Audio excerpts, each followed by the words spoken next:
تبارکالذی بیدہ الملک، بڑی برکت والی ہے وہ ذات جس کے قبضے قدرت میں ہر چیز کی بادشاہت ہے، یعنی کائنات میں ہر چیز اس کے قبضے میں ہے۔ وَهُوَ عَلَىٰ كُلِّ شَيْءٍ قَدِيرٌ، اور وہ ہر چیز کے اوپر قادر ہے، ہر چیز اس کے قبضے میں ہے اور ہر چیز کے ساتھ کچھ بھی کرنے پر وہ قادر ہے۔ لیکن یہ الگ بات ہے کہ اس نے اپنی مخلوقات میں سے صرف جن و انس ہیں جن کو فری ول دی ہوئی ہے کہ وہ اپنی مرضی سے جو مرضی کرے، لیکن آخرت میں پھر ان کے اوپر پکڑ کرے گا۔ باقی مخلوقات اللہ تعالیٰ کے حکم کی اتنی پابند ہے کہ وہ ٹس سے مس نہیں ہو سکتی۔ یہ ہو ہی نہیں سکتا کہ سورج جو ہے وہ ود رسپیکٹ ٹو زمین نکلنے سے انکار کر دے، یہ ہو ہی نہیں سکتا کہ زمین کی مٹی میں پانی ڈالا جائے اور وہ بیج اگانے سے انکار کر دے، یہ ہو ہی نہیں سکتا کہ آپ آگ جلائیں اور آگ جلانے سے انکار کر دیں۔ یہ سب کے سب فزیکل فینومینا آف نیچر اللہ تعالیٰ کے انتہائی محکم قوانین ہیں۔ البتہ اللہ تعالیٰ اپنے پیغمبروں کے لیے معجزے کے طور پر کبھی اس رول کو توڑنا چاہے وہ الگ بات، لیکن جنرل رول یہی ہے کہ یہ اللہ تعالیٰ کے محکم قوانین ہیں۔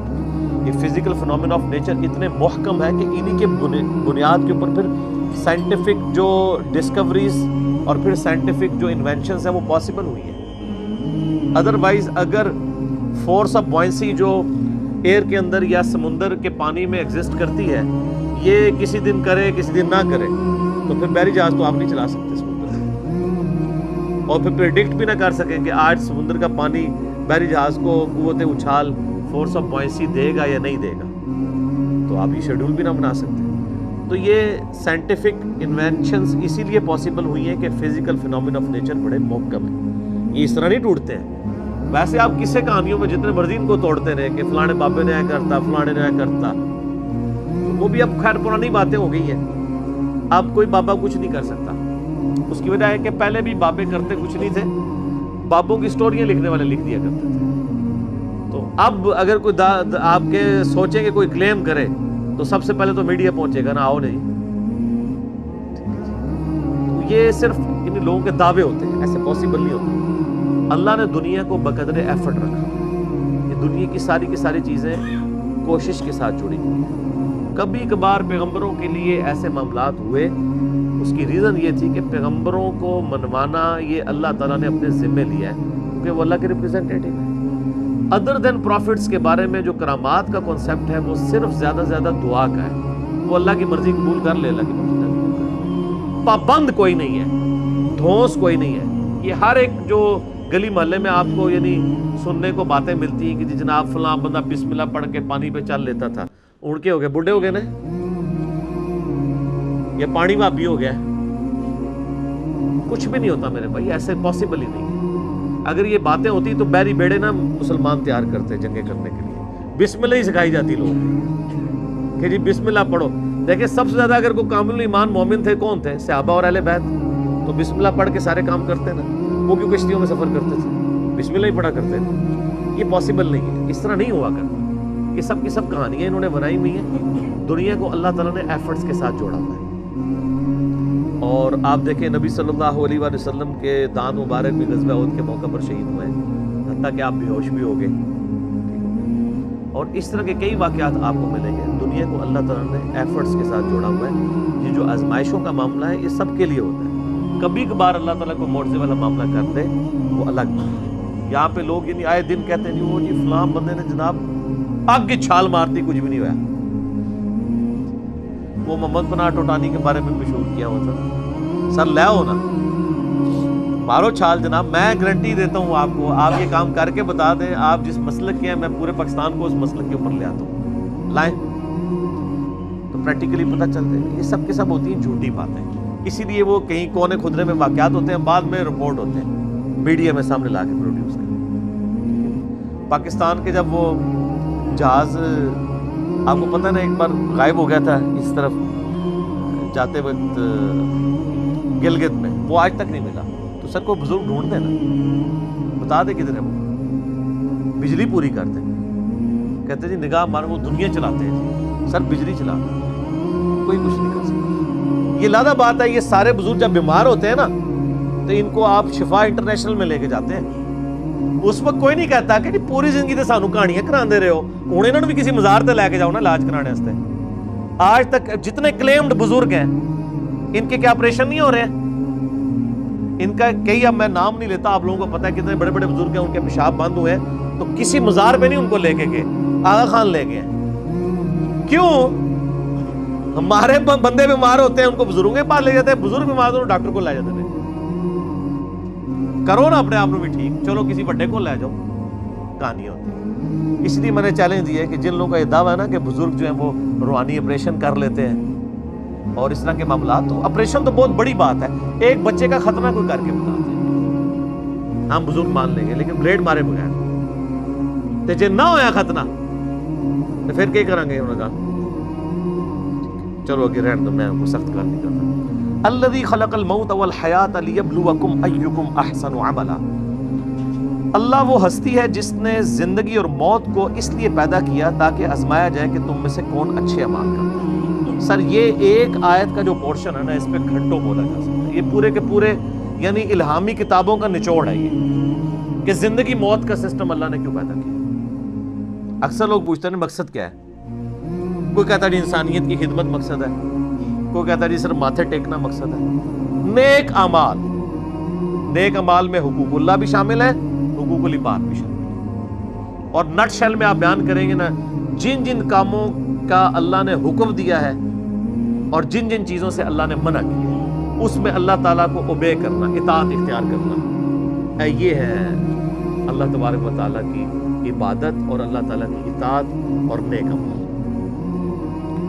تو اللہ تعالیٰ فرمایا کہ زندگی اور موت کا مقصد یہ ہے کہ تمہیں جانچا جائے کہ تم میں سے کون اچھے عمل کرتا ہے. اور پھر ظاہر ہے کہ یہ جانچنے کے بعد ظاہر ہے جب بھی کوئی ٹیسٹ میں جانچا جاتا ہے, الٹیمیٹلی پھر اس کے لیے فیصلہ ہوتا ہے, اور وہ فیصلہ پھر جنت یا دوزخ کی شکل میں ہونا ہے. والعیاذ باللہ تعالیٰ.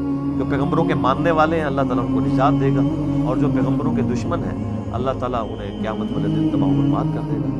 اللہم اجرنا من النار, اللہم اجرنا من النار, اللہم اجرنا من النار, آمین ثم آمین. وہو العزیز الغفور, وہ غالب ہے, عزت والا ہے اور بخشنے والا ہے. العزیز ہے, اتنا غالب ہے کہ جب چاہے کسی کو تباہ و برباد کر دے, لیکن ڈھیل دیتا ہے.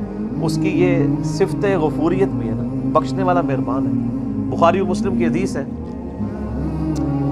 کہ اللہ تعالیٰ نے جب مخلوقات کو پیدا کیا تو نبی علیہ السلام فرماتے ہیں اللہ تعالیٰ نے اپنے پاس عرش پہ یہ عبارت لکھ لی تھی کہ میری رحمت میرے غضب پر سبقت لے جانے. حالانکہ اللہ تعالیٰ عادل ہے, عدل فرمانے والا ہے. عدل میں تو رحمت اور غضب برابر ہونا چاہیے, تبھی برابری ہوگی نا. عدل کہتے ہیں نا توازن کو. تو سر یہ برابر بھی ہوتا نا تو ہمارے لیے مصیبت کھڑی ہو جاتی. یہاں پہ تو اللہ تعالیٰ کی رحمت سبقت لے جانے والی. وہ میاں محمد باق صاحب کا بھی شعر ہے نا, عدل کرے تا تھر تھر کمن اچیاں شانہ والے, فضل کریں تے بخشے جاون میں ورگے منہ کالے. یعنی اگر تو عدل پہ آئے نا تو پھر بڑی بڑی شانوں والے بھی وہ بھی کانپیں گے کہ ہمارے ساتھ معاملہ کیا. اور اگر تو فضل پہ آئے تو میرے جیسے گنہگار لوگ بھی بخشے. حتیٰ کہ سورہ فاطر کے آخری رکوع میں اللہ تعالیٰ فرماتا ہے, اور یہ مضمون کئی جگہ قرآن میں ہے, کہ اگر اللہ تعالیٰ لوگوں کو ان کے اعمال کے سبب پکڑنا شروع کرتا تو زمین پہ کسی کو زندہ نہ چھوڑتا. کہیں نہ کہیں کسی سے لغزش ہو جاتی ہے. اور سر معذرت کے ساتھ اگر میں جان کی امان پاؤں تو عرض کروں کہ جو عصمت انبیاء کا عقیدہ بھی جو بنایا گیا ہے نا ہمارے سب کانٹیننٹ میں بالخصوص, یہ عقیدہ کتاب و سنت سے سپورٹیو نہیں ہے. اور مجھے پہلی دفعہ اس بات کا احساس ہوا جب میں نے اپنے گھر ایک مزدور لگایا, وہ کرسچن تھا, پروٹیسٹنٹ. میں نے اس سے ایک دن تھوڑا ریلیجن پہ ڈسکشن کی تو مجھے کہنے لگا جی آپ انبیاء کو معصوم مانتے ہیں؟ میں نے کہا ہاں جی. تو وہ کہنے لگے ہم تو انبیاء کو معصوم نہیں مانتے. تو میں نے کہا کیوں؟ کہتا جی تورات میں بھی انجیل کے اندر بھی انبیاء کی غلطیوں کا بیان ہوا ہے, تو کیا قرآن میں نہیں ہوا ہوا؟ میں نے کہا یار ہوا تو ہوا ہے. تو کہتا سر آپ نے کبھی سوچا نہیں ہے کہ یہ معصومیت کا عقیدہ پھر نکالا کہاں سے؟ قرآن میں حضرت آدم کی غلطی کا ذکر ہے، ابراہیم علیہ السلام کی غلطی کا ذکر ہے، نوح علیہ السلام کی غلطی کا ذکر ہے، موسیٰ علیہ السلام کی غلطی کا ذکر ہے، کئی مقامات پہ نبی علیہ السلام کی اجتہادی خطاؤں کا اور لغزشوں کا ذکر موجود ہے. تو یہ معصومیت کہاں سے نکالی ہوئی ہے؟ تو میں پھر پہلی دفعہ تھنک آؤٹ آف باکس کیا، پھر میں بڑے بڑے علماء کے پاس گیا، لیکن کوئی سننے کے لیے تیار نہیں تھا، حوصلہ ہی نہیں تھا.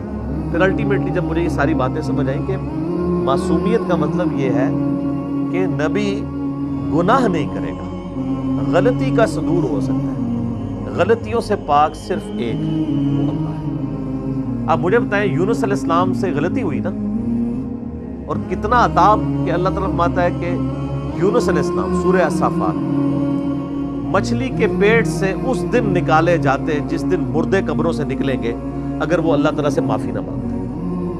اور وہ معافی کن الفاظ میں مانگی، وہ سورۃ الانبیاء میں آیا، لا الہ الا انت سبحانک انی کنت من الظالمین. تو غلطی ہوئی ہے تو معافی مانگی ہے نا سر. پھر اللہ نے معاف بھی کیا. پھر اللہ میں کذالک ننجی المؤمنین، ہم اہل ایمان کو بھی اس طرح معاف کریں گے اگر ہماری طرف کوئی متوجہ ہو. تو اس میں حضرت یونس علیہ السلام نے امت کو ایک عقیدہ دیا ہے، لا الہ الا انت سبحانک، تیرے سوا کوئی معبود نہیں ہے اللہ، صرف پاک تو ہے غلطیوں سے. یہ جو سبحان اللہ کی کوالٹی ہے کسی مخلوق کو دے سکتا ہے بندہ؟ مخلوق میں تو عیب ہے. مخلوق کا سب سے بڑا عیب موت ہے سر، موت عیب ہے. ہم اپنے آپ کو موت سے آزاد نہیں کر سکتے. اللہ نے یہی تو پھر وہ سخت جواب اینٹی وینم اور پھکی کے طور پہ عیسائیوں کو کہا ہے نا سورۃ المائدہ کی آیت نمبر 17 میں، کہ تم کہتے ہو جیزس کرائسٹ جو ہے یہ خدا ہے، اگر اللہ ارادہ کرے عیسیٰ اس کی ماں سب کو ہلاک کر دے، اللہ کو کون روک سکتا ہے؟ اللہ کا کوئی کیا بگاڑ لے گا؟ اور یہی بات اس صورت میں ہمارے نبی علیہ السلام کے بارے میں بھی آ جائے گی. قل ارأيتم من اهلكني الله ومن معي او رحمنا فمن يجير الكافرين من عذاب اليم. اے نبی تم فرماؤ کہ اگر اللہ اور میرے ساتھیوں کو ہلاک کر دے، ہم بھی کسی اکڑ میں نہیں ہیں، تو تم کس کھاتے میں ہو اللہ کی نافرمانیوں کے معاملے میں؟ ہم تو خود ڈرتے ہیں. تو نبی علیہ السلام کے بارے میں کم از کم قرآن میں 3 دفعہ یہ ہے، قل انی اخاف ان عصیت ربی عذاب یوم عظیم. اے نبی آپ فرما دیجئے میں تو خود ڈرتا ہوں اس بات سے کہ بالفرض اگر میں نے بھی اپنے رب کی نافرمانی کی تو بڑے دن کا عذاب مجھے بھی آ پکڑے گا. سر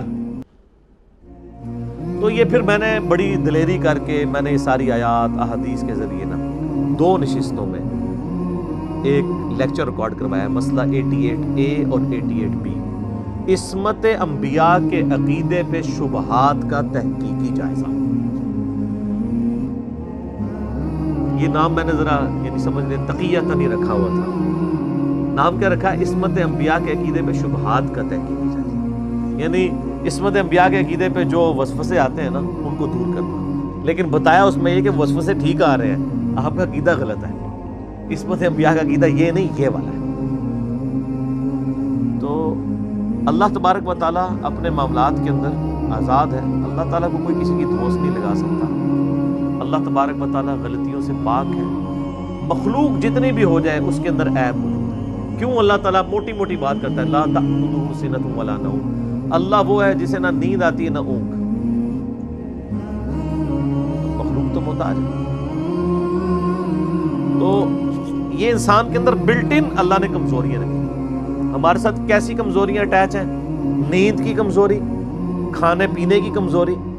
سورۃ المائدہ میں اللہ نے فرمایا نا عیسیٰ اور ان کی ماں کھانا کھانے کے محتاج تھے، تم کہتے ہو عیسیٰ تمہارا رب ہے.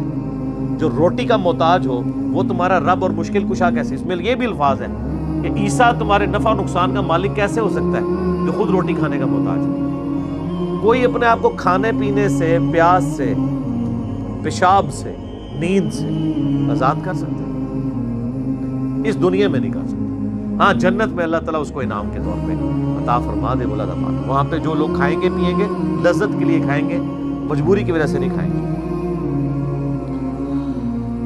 الذی خلق السبع سماوات طباقا، وہ اللہ ہے جس نے تہ بر تہ 7 آسمان بنائے. ما تری فی خلق الرحمن من تفاوت تم رحمان کی اس تخلیق میں کوئی خلل نہیں ڈھونڈ سکتے. پرفیکٹ تخلیق ہے. یہ پرفیکٹ اس اعتبار سے ہے کہ آپ اگر کہیں گے اس سے یہ بہتر ہو سکتی تھی. ایک تو وہ ہے جو ڈیسٹنی اللہ نے مقرر کی ہے, اس لحاظ سے تو دنیا کی ہر چیز امپرفیکٹ ہے کہ موت آ جاتی ہے. ایک یہ ہے کہ اللہ تعالیٰ نے اس کے لیے جو فریم آف ریفرنس طے کیا ہے اس کے اندر وہ پرفیکٹ ہے. یہی وجہ کہ آپ دیکھیں گے کہ کبھی کسی سائنٹسٹ نے یہ نہیں کہا ہوگا کہ یہ جو مگرمچھ ہے نا جی, اس میں یوں نہیں یوں سسٹم ہوتا تو وہ زیادہ بہتر ہوتا.